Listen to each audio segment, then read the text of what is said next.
Welcome back to the REI Hot Seat, Florida edition. Actually, I'm talking about Canada today, but I'm still in Florida, and Jake has yet again flaked on me. So, Andrew Hines here, and thank you for joining me. Today, we're talking about the Canadian real estate market, the Canadian economy, recent announcement about inflation. So, the Bank of Canada recently came out and announced a 5.9% January data for inflation. And ultimately, what does this mean?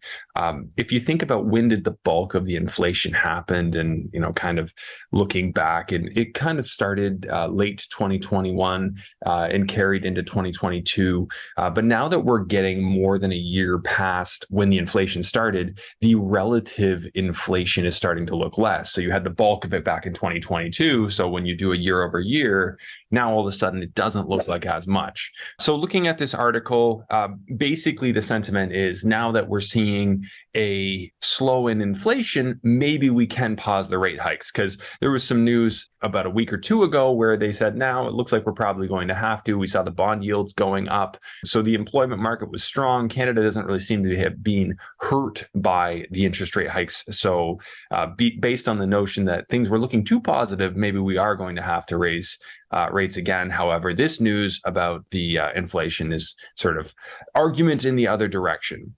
Now that we know what they're thinking about and saying that they might pause on inflation, it's a good time to discuss, are Canadian real estate values normalizing? People have had time to see that, hey, rates are going up and they've been going up for quite some time. Is now the moment where they're finally starting to normalize? Well, let's take a look at some of the data, some key examples that we have, and see, does that make sense? Do we have evidence of that? Let's start with Canada in general. Canada as a whole has seen a year over year decrease of 18.3%. And if you think back, so January, February of 2022 was really the peak of the market for most markets in sort of all that craziness of housing appreciation that happened over the last few years since the start of the lockdowns. Really peaked in that sort of February, March market. So to see that we're down 18% year over year definitely adds up, makes sense. Now, if we look at some sort of micro examples of that, we're going to see a natural variance. Some are going to be a little higher, some are going to be a little lower. For instance, where I'm from in the Hamilton-Burlington area, we've seen a 20% year over year decline. But are things starting to level off? And I do believe that they actually are. And I'm going to show you some of the evidence that I have to suggest that. So if we head over to Zolo housing market trends, you'll see here that monthly change looks scary. Well, it's winter, so there's some seasonality to real estate. The range that they were looking at was December to January, and then January to February. Naturally, those are slower months, although it's going to start picking up if we're kind of looking at normal seasonality. Year over year change, 22%. Obviously, that doesn't look great, but let's look at some of the indicators that pricing is likely going to stabilize. And here's the biggest thing I see. If you look at inventory levels for Hamilton, we sort of peaked at inventory level available on the market in July 22, and now it's been steadily declining, meaning that people are starting to buy houses, or there's more of a balance in buyers and sellers.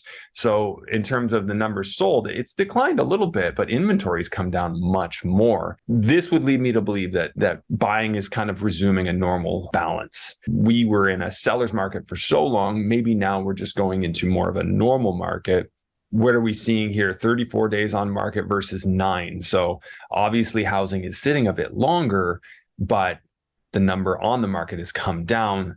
This is more indicative of, say, a normal market. It takes 30 days to get a sale. I would say that historically makes sense. And then as you get into some of these higher numbers, you see that difference maybe not be quite as much in the $750,000 to $1 million range. Another example worth looking at is Toronto. What's been happening in Toronto?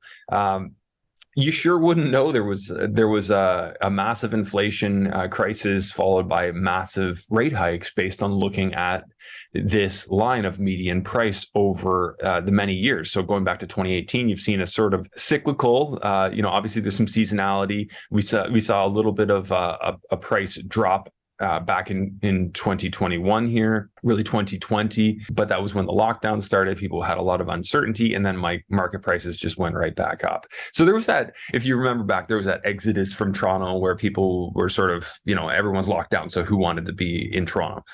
That the whole benefit is being able to go out to restaurants and stuff. So if that wasn't there, obviously those prices were going to be hurt. But then they normalized. And you've kind of had that seasonality, but you haven't really seen a big drop off. Those of you who've been following me for a while know that I've talked a lot about what I think could happen, and knowing that we have so many 5-year mortgages in Canada, like we don't have the 30-year mortgages that Americans have. We have a lot of people renewing into more expensive mortgages. And the question I've had is, how will people handle that change? So just before we jump into that, so you can see just days on market here. It's still 30, 29. I mean, back in the height of the boom, it was like 10 days on market, which is really unreasonable. But historically, that makes a lot of sense. Like, let's just look at 10-year days on market. I mean, we're right in line with back in 2015 and prior. So it just seems like a much more normal market. Back to the issue of these mortgage renewals and how that will affect supply. People are renewing, some people took out mortgages 5 years ago at 2%, 2.5%, and now they're renewing into 6%. Or a little bit lower. I mean, there's some deals out there in 5s and maybe even high 4s if you get lucky. There were a few weeks ago. Is that going to make an impact? Well, it's all about thinking about how are people going to respond. Some people are going to start missing payments, but that's probably a relatively small portion.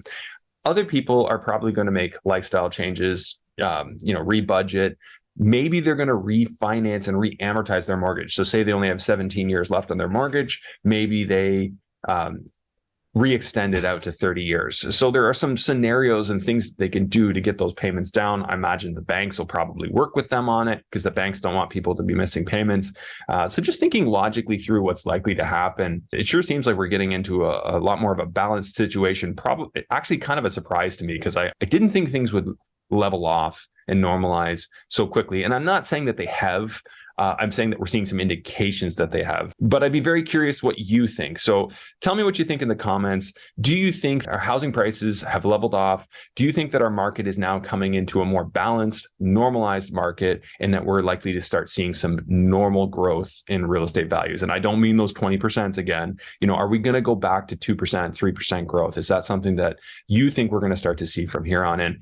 Go ahead, leave those comments below. If you are enjoying the show, please like, subscribe, and hit that notification bell.